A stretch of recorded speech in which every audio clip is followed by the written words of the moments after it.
You're listening to Someone Like Me. This episode was recorded in the early months of 2022.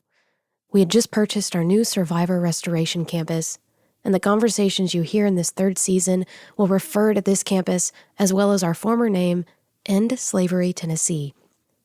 In 2023, our organization rebranded to Ancora, Tennessee, ushering a new era as we nurture survivor healing and strategically combat human trafficking in this state of Tennessee. Now, without further ado, we present Season 3 of Someone Like Me. Please enjoy.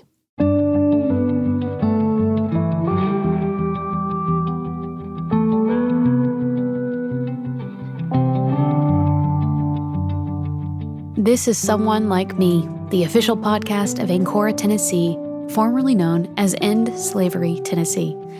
I'm Leslie, and this podcast helps you learn more about the ways Ancora, Tennessee is combating human trafficking in our state.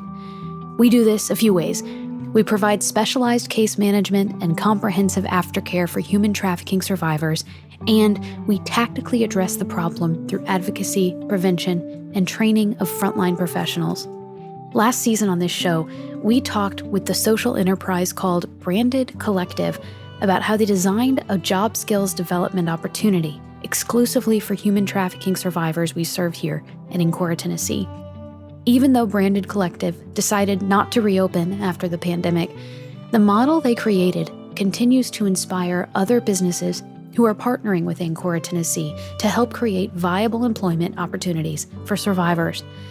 So in this episode, our executive producer, Stacy Elliott, serves as guest host and talks with Strings for Hope founder and CEO Emily Winters, along with general manager Devon Rideout, and their vision to empower survivors to achieve financial and career success.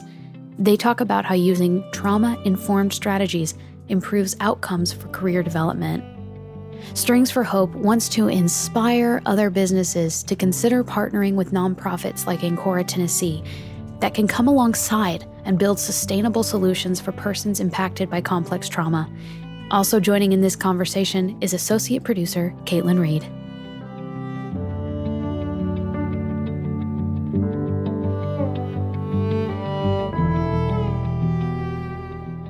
Today, we are so excited to be on our Survivor Restoration campus. I've just given a tour to the ladies who are Strings for Hope, and they've joined us today on the campus to talk about what they do and why it's so important in the recovery process for our survivors and how they do what they do. I also have here today Caitlin Reed, our Senior Communications and Events Specialist.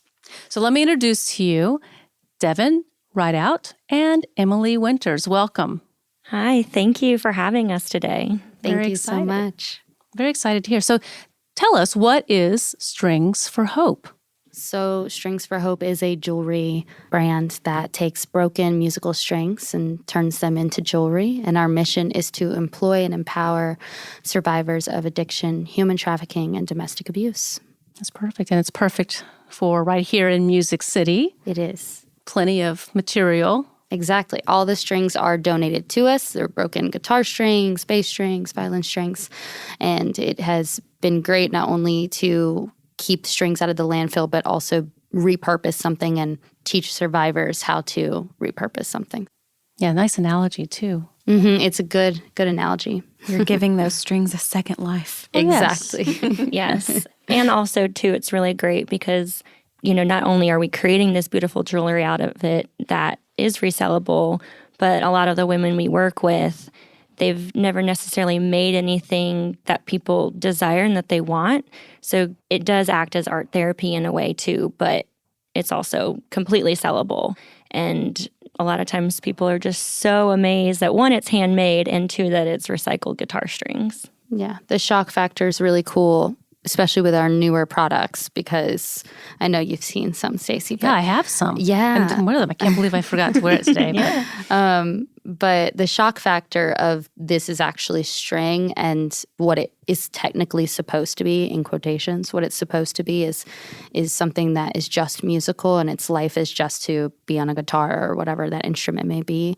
But we're able to really mold it and break it down into something that is just completely unexpected. It's really cool. And it's really cool for the survivors that we work with to see that and be a part of that.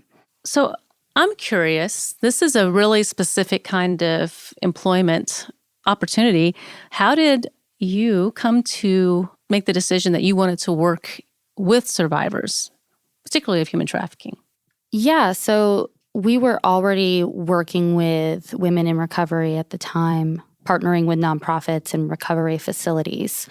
And being in that world, I realized that there was still a void in the trafficking side of things. I had heard about end slavery and had always wanted to get involved, and actually had ended up working with some survivors just because of how facilities will partner with each other. And so that's kind of what led me to the decision to approach y'all and start working with survivors over here. We also realized, too, with just employment opportunities, they're very limited when it comes to women in their initial steps of recovery, whether it's from addiction, human trafficking, or domestic violence. So Strings for Hope, we solved that void. So the biggest thing that we're doing is we're physically coming to these women. They don't have to find transportation. They don't have to worry about childcare necessarily, depending, on where they're living. They don't have to worry about getting out of bed and looking a certain way. Like, we come to them. And the biggest reason we do that is because it is their initial steps of recovery, and they're trying to balance their therapy or their court or their childcare or whatever it might be. And so being able to relieve them having to go find a job or maintain it, or trying to tell their boss that they just need a mental health day, like, that's not a normal thing. But we understand that in their initial steps of recovery, it is a normal thing, and we have to give them grace and have that patience. So being able just to even come to where they're at, meeting them where they're at, is that huge void that a lot of jobs, I guess, not necessarily a void, but not a lot of opportunity out there that's similar to this. Well, you're breaking down some barriers. Mm-hmm. The barriers that, especially people in recovery, they just can't get over that hump and to get to that next split. But once they've had the experience with you, they can begin to build on the experience working with you so that they can move on to that next level. Exactly. That's so exciting. Yeah. And our goal is to help them move on to that next level. So us just being that supplemental income, job skill training, art therapy, just another ear to listen, and then being able to provide that empowerment to say, hey, you're doing great with where you're at. I know in a couple months, like, what's your plan next? Another thing that we'll talk about, I'm sure, more is just our job program in general. Is our goal is to bring them into our in-house production, so where they actually physically do have to come. And that's just another step when it comes to job training in general. Yeah. We focus a lot on our program and how we can better it. And that's the core of our business. I mean, I will strip all the sales away to make sure that this program is where the need is. And we've definitely had to make adjustments with the pandemic. That really has that really has changed a lot of how we operate, and making a better quality product too. We have our newer collection, and keeping the survivors that we work with not only motivated to show up, but also engaged with what they're doing. There's learning curves that you have to go through as a business. And I really pride myself on that with our company and our team. I feel like we've done a really good job of molding to what the survivors need. Well, I love that you said that, because it makes me think, what was something that you learned along the way? You were like, oh, maybe we should change and do something a little differently. What was that? Yeah. A good example of this is we have been meeting survivors where they're at and coming in with a class-like program. But we were letting survivors take home the product initially and make it on their own time. And I did make a shift with that, which was really hard because they were making good money, but the quality wasn't there. And to clarify, we are a for-profit business, and every sale does go back to employing the survivors that we work with, literally everyone. And so with that, I knew that the quality had to be important, and also just retention with our program, and still holding these women accountable to showing up to their job, essentially, which is our program. It looks a little different than a normal job, but it's still a job, and it's still, step-by-step process. And so that was the biggest change, I think, recently, was not allowing anyone to take home the product, because obviously, like, things happen where that can not be a good situation.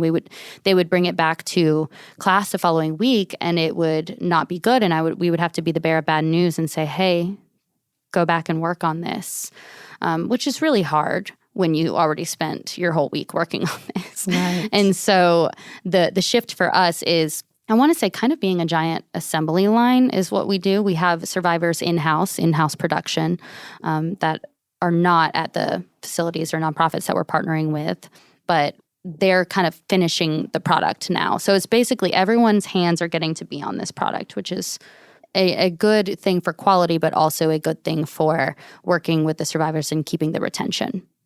Yeah. And another thing, too, is the styles that we've created out of COVID. I don't want to say they're necessarily easier, but it's more that piece by piece aspect. And so it is great because all the makers, survivors, we call them makers, they feel like they really have contributed to every single piece. And with the whole take-home work, it was, putting a lot of responsibility on them. And sometimes they wouldn't be able to bring back all the product, and then they themselves would be disappointed. And the structure wasn't necessarily more empowering as it could be. Yeah. And so restructuring, we're like, well, what works best? With them having to balance all these different things, what can we do where they feel empowered, they feel like they met goals, they feel as if they accomplished something, all of that. And so then we created that class structure of, it's a 2-hour thing, and here's your task, and it's more checklist-y, kind of not mundane, but very repetitive. And we've realized, too, repetitive is really great in that initial step of recovery, because sometimes the greatest goal is just getting up in the morning. Yeah. And so just coming to class and seeing just the smiles on everybody's faces at the end of the class versus, oh, I'm sorry, we can't accept this product. Because once again, every sale goes directly back to employing more survivors. And so if we can't have sales, we can't employ, and we just don't have a company anymore. So the strategy behind it, it's very well thought through, and a lot of trial and error in some regards too. And then pandemic, we just had to really, really take a step back and restructure. Something that I just thought of was, really, for me, I knew that we value the people that we work with. I knew that we're great at empowering them. I know that people like what they're doing, but we weren't valuing the product as much as we could have. And I know that they weren't either, because it was kind of all in their control of just kind of taking it home and doing what you want. And you spent all this time on it.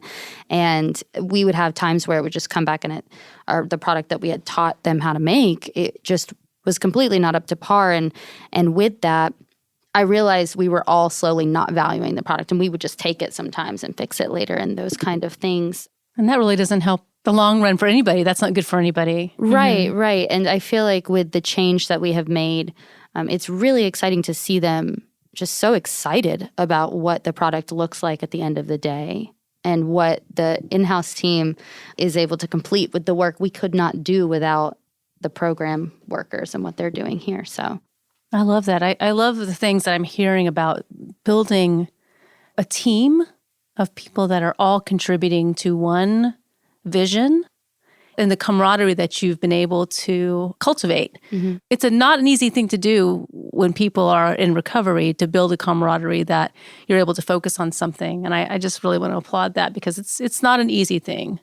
You're selling a beautiful product, and it's come through several iterations. And now I love that you say that the makers are proud of what they're doing. They've taken it to another level of pride in their work. So I'm sure the people listening to this podcast are very interested in seeing what that looks like. How do you distribute your product? So we have many different avenues to purchase. The biggest one would be online. You can just go to our website, juststringsforhope.com. We also do events around Nashville. We are based out of Nashville, so locally, we do a lot of pop-ups and events, and then nationwide, we do wholesale. So if you're a boutique owner out there, contact me. So we do have those offerings. We also work with corporate events that come to town, gifting, amenity use, merchandise for certain artists. So there are ways to obtain our product. And yes, it is really cool to see the faces of the women when we're working on such a small little piece, and then I show them the picture of what it's going to look like, and they're like, no, there's no way that's what it's going to look like. I'm like, yes. So the makers, and then also when we do sales, people also are just dumbfounded by that this is guitar string. So yeah, definitely check us out on stringsforhope.com. Give us a follow on Instagram. Yeah. Emily, do you remember when we saw each other? Yeah. I was at an event with an artist that was doing a rollout for her video. Yeah, she was. And I was like, Strings for Hope? Wait a minute, I know who that is. And there you were with a booth. Mm-hmm. I wasn't even selling anything. I wasn't supposed to be selling anything, but I did to a few people. Because they couldn't resist it. They couldn't, yeah. I was fascinated with the beauty and very unexpected just beauty of what you were offering. It was not what...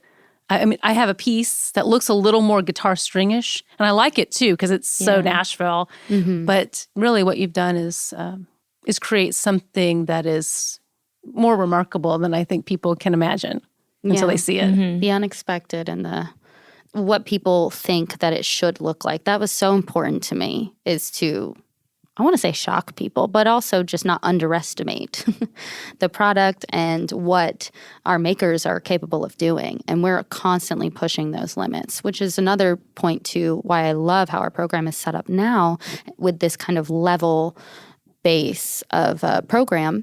And we're only continuing to grow it, is that they are excited to learn more and how to progress in jewelry making if that's what they want to do. And we're like, we're here for it. We're here to help you do that. Yeah, and another thing too that, we kind of explain in a way is that we are taking something broken and making it into something beautiful. And that even from the very beginning step of a guitar string of where it was being created, there's that story. And then it's purchased by a guitarist, and then now they're playing it, so they have their own story. And then they restring their guitar, and then now the strings end up in the trash. And then here we are taking that trash and providing jobs for it. And then now the women are working on it and creating the jewelry. And then the customer purchases it and they're wearing it. Now they have their own story. So just the journey of the string alone is amazing. And then you pair it with the story of the women that we work with. It's just a win-win. Yeah, it really is. I think when you're out there talking to people and they hear what you're doing and who you work with and where this comes from, what are the kind of reactions that people have about human trafficking? What kind of responses do people have? People are open to that, or do they talk about it, or how does that work? They do. So there are a lot of customers that, like, oh, human trafficking, and they might start bringing up a story like the movie Taken. And I kind of, give them a little bit of grace, but kind of have to explain to them that it's not necessarily like that movie. A lot of people reference it. Mm-hmm. It's happening everywhere, and we don't necessarily see it because it could potentially be a neighbor and the child down the street, or even family. There's so many different levels of it, and I don't think we just don't see it. And so we don't inform ourselves with the facts. We almost just take what the media has out there and run with it, or create our own idea. And I think people kind of do make it more Hollywood so then it doesn't feel as real as it actually is, because it really could be your neighbor down the street. So putting in that perspective and trying to help our customers, they're our customers, really understand in a small setting, what human trafficking is and what it looks like. And then also, a lot of people don't understand that it's more relational when it comes to human trafficking. Most of the time, the people who are being trafficked, they know their abuser, and addiction is, I don't say 100% of the time involved, but very close to it when it comes to adults. And that also, too, creates its own stigma on that. And so trying to inform our customers, a lot of times we'll share things that our nonprofit partners post about, just to help with the facts. So yes, we are a jewelry company, but if you go on any socials, we're really trying to be that trauma-informed source for people who aren't necessarily out there looking for it.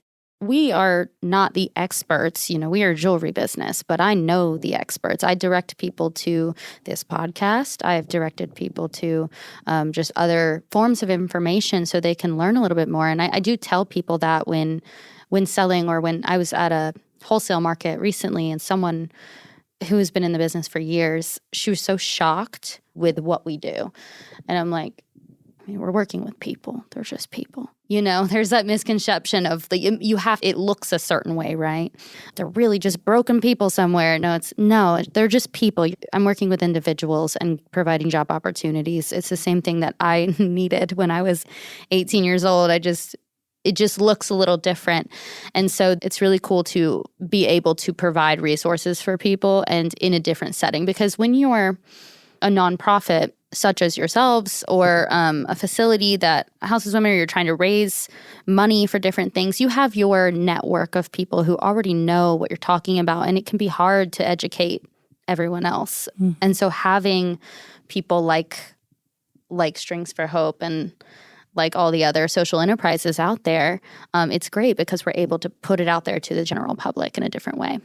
Yeah, as the person that runs our social media and controls a lot of the external communications that we put out, it's very helpful to have partners like yourselves that are really initial touch points for a lot of people that have no understanding or no background information about trafficking, and for you all to share quote unquote expert information through your channels and inform your audience is just helping us with another avenue of educating the public. Because like you said, Devon, people do have a lot of misconceptions about what trafficking looks like.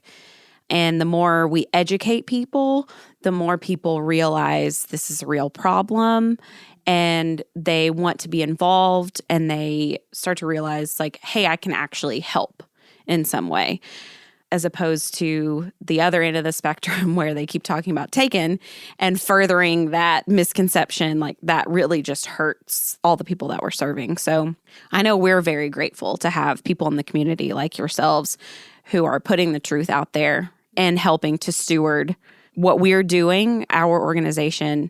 It's just incredibly helpful. We are glad, too, to have such amazing partners. I mean, we wouldn't be a business necessarily without the successful nonprofits that are helping these women truly with their case management and their therapy and all of those things.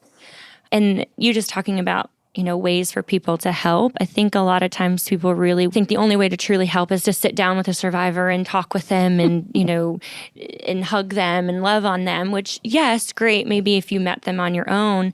But when it comes to working with Encora or Strings for Hope, the biggest thing is really just asking, like, where is the need? Mm-hmm. And companies like us, it's not going to be to sit down with a survivor. It's going to be helping sort canned goods and helping us sort guitar strings, honestly, and just that stuff really does go a long way to continue just the sustainability of our company. So then we can then, in quote, expert, or just in general, then be able to help these women further.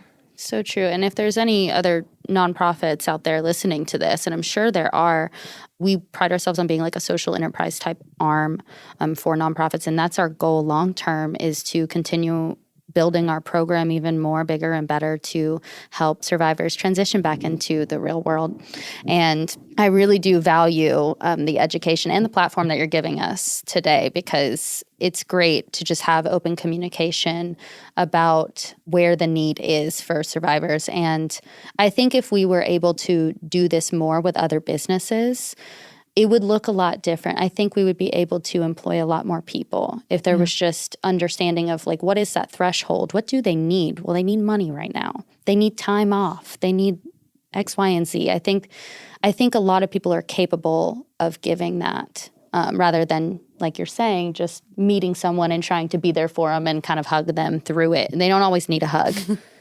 Or want one. Sometimes they just need, I think we talked about this before, Stacy, but they need to feel like they're equal with you, not like they're a victim. Mm-hmm. And that is something that's so important to us, especially, I'm working on bringing that to our program when we're in the classes. It's so hard when we have limited time, but I think we do a great job with it.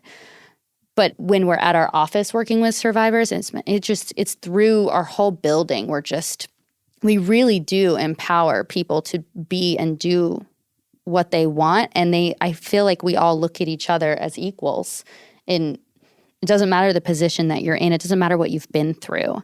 And that is something that I think is really important. If a business could take anything away, it would be that.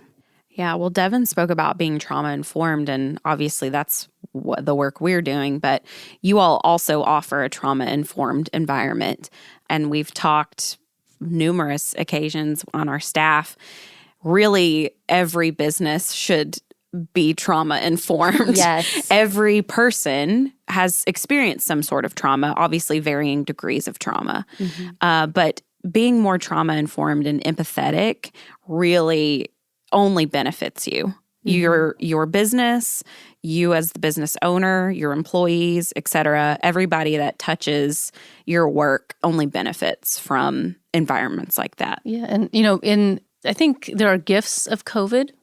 And I think one of the, and I know that seems kind of crazy, but what we've learned as a culture and a society is one, how to use Zoom, how to have a Zoom meeting. I still have trouble. Well, we all still have trouble, but we've learned that it's an option that we can try that. And but the other thing, I think we've maybe had a bigger awareness of some mental health issues. Yeah. And that looking at the whole person and giving dignity, maybe recognizing some of our vulnerability. And I think that can move us forward as a society, maybe being more open to what you're talking about, Caitlin. And so I love that you're talking about this cottage industry that you have, that you're doing, that you're already doing it, and that other people can come alongside and do it. And we all have the capacity right now. And I think we're at a good place in our society to take that step. Very much so. And I think the biggest thing too, it's not just because we're all women, but communication is so big, and communication takes time, really does. And so really just recognizing and loving the one in front of you. So let's say, employee A walks through the door and you can tell they're having a bad day. Give them a couple minutes to settle down. And if it's not improving, go talk to them. I mean, really just simple things like that. If you're seeing, this is just for any employer out there, I guess, and if you know that they might be struggling with mental health or addiction or past trauma or even just a death, that's also happened a lot this past couple years, is giving them grace. But then also it's still a business, you know? And so you make that decision. Do they just need a mental health day and go home? Do they need that boss to say, hey, I know you're struggling, but you are needed. You are very valued here. If you need to take a minute to step out, cry in the bathroom. We have tissues everywhere in our office. Do you need me to be in there with you? Yeah. What do you need? Or no, but you need to get your work done, type deal too. Because sometimes we do just need a kick in the butt. Yep. Because sometimes whatever's going on mentally, you almost need that person to be like, snap out of it. You got this. You're better than this. Just do your job. You know what I mean? Like pep talk. A little tough love a little bit. And I've realized working with not everybody, but a lot of the women we work with, sometimes that is really what they need. They might ask to not come to work. And I'm like, no, you need to come to work. And then they get to work and they're 10 times better, because they just need to get themselves out of where they're at. And so really just communicating, grace is so big. And empathy, like you said too, is I might not have the trauma they have or the addictions they have, but just still giving that empathy and knowing that, we're here to help them. And the women we work with have helped me learn so much too. So yeah, like I said, if you're an employer out there, just show a little grace and just communicate. So you were talking about how they're just people. Mm-hmm. And the truth is, I don't think anybody that we're working with here, either at Ancora or at Strings for Hope, wants to be defined by their past. They want to look toward the future and build the confidence that it takes to walk into that future with dignity. And that's, I think, the bottom line of what you're talking about. Definitely. Yeah, 100%. I feel like it's not easy, right? Like, it's not easy for anyone. Like Devon was saying, like, we learn from them and we take so much away just from every employee that I've ever had. I feel like I've learned so much, and I feel like it was so needed for me personally. I'm sure you can think about the success of some of the people you've worked with. Can you talk about that dynamic of what that might look like when you see them come from one place to another? What does that look like? Yeah, we have a variety of stories, and it's really exciting when, we've had some survivors who, use our work development program as primarily just supplemental income. So being able to pay off parking tickets, being able to pay off court fines, being able to pay child support, just using it that way, or even just, cigarette money, being able to provide that on their own versus having to ask family and friends, being like, haha, I got my cigarette money. Like, they feel empowered with that, and it's great. To even women who we've worked with for a longer period of time who think, after this, I'm going to go to college. And it gives me goosebumps just thinking about that, because they never thought that they would go to college. They didn't even graduate high school, So just they themselves knowing, wow, I can do this. I can get my GED and go off and do college. I can open my own business. We're working with somebody right now who is just so excited about pursuing her own business in the future. And we want to kind of keep her forever, but we know we can't. And we are very encouraging when it comes to pursuing their dreams and their goals. And also just kind of high-fiving or applauding when the women we work with do talk about the future, because some of them never thought that they would ever have a future. So one thing that we talk about in our program that I think we could talk about with you all is not putting ourselves as the hero of the story, that we are shifting the focus onto the survivors that we work with, that they're the hero of their own story. And I think that that's something we really try to shine a light on in our program. And it seems like that's something you guys are doing at Strings for Hope, which is you are basically providing the conduit for these things to happen, and hoping that by empowering these survivors that they see themselves as the hero of their story. And I think that that's really important, because, you do see, especially media portrayals, et cetera, that these folks are being rescued, quote unquote. And that's not really what's happening. Yeah. So I think that that's really important that you all are putting that in the forefront of the work that you're doing as well. I get so amped up when people talk about this, because I don't know how else to explain other than I just don't love when there is almost like this hero syndrome type of mentality. And I think it's really important to, of course, there's people out there actually rescuing people. Yes, that exists. But even when we talk about the company to people and we're selling our product, it's not always like the first thing we say is not, we work with survivors. Let me just talk about that for like 45 minutes. We talk about what people are interested in the product, and this is just an opportunity for these women. And I always tell people, I don't downplay what we're doing, because I know we're doing great work, but I state facts that we are a small role into a bigger picture of their lives. I'm just fortunate that we can fit in their lives and be a piece of it. And I'm really passionate about that. So I'm glad you brought that up. That was gorgeous. There are beautiful things that happen, beautiful jewelry that happens. And as lovely as some of the stories are, there are also difficult stories, I think, that you have to navigate. And I want to be balanced about that, because we can focus on the positive, and we always do, but I also want to focus on the reality. Is there a time when you felt you had to deal with something really hard? Yeah. As a business owner, there's always like humbling experiences that come with running a business, and especially working with survivors. And we're constantly learning, right? We're not the experts. We just know some. And there's been a time that I have been transparently naive to the recovery journey. I didn't really understand that the recovery journey isn't always linear, that it can circle back around. And when I first took over this business, I had built relationships with a lot of the survivors that we were working with. And one of them ended up passing away of an overdose. And with that, I was just in full shock. And that it was a learning experience for me that recovery is not always linear and that there is hard times when it comes to working with survivors that you're going to have to educate yourself on and in a way prepare yourself for situations that come up like that. And that, especially with my business, did set me back. I'm so thankful that I am more informed now, more trauma informed. And back then I was just a young, naive girl who's like, let's do this, let's help people. And kind of like what you were saying earlier, I just wanted to hug people, kind of pet people and just be like, I'm here for you. You want to make some money? And now there's just so much more intention and strategy to what we do. So we're able to help women survivors have an easier recovery journey with also real expectations. Yeah, it's that open-hearted mindset that you had that allowed for you to stay with it. Yeah.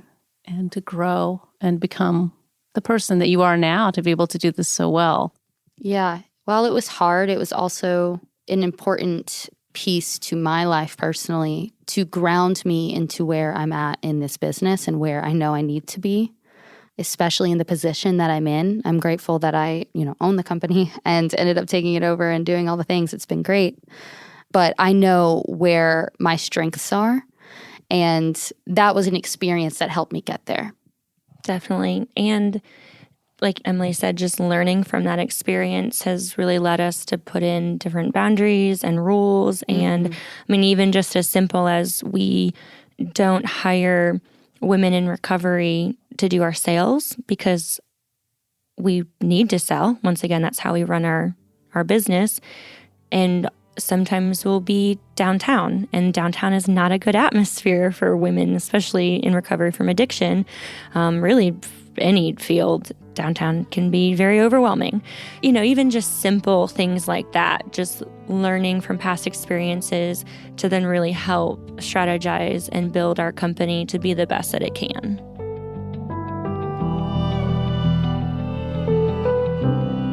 We'd like to thank Junior League of Nashville for being a community awareness partner with Someone Like Me. Our producers are Stacy Elliott, Caitlin Reed, and myself, Leslie Eiler Thompson. In addition to being a producer, Clara Bidigary Curtis is our engineer, and she is assisted by Selena De La Cruz. Special thanks to our intern, Riley Herman. The original music you hear is by Zach and Maggie White.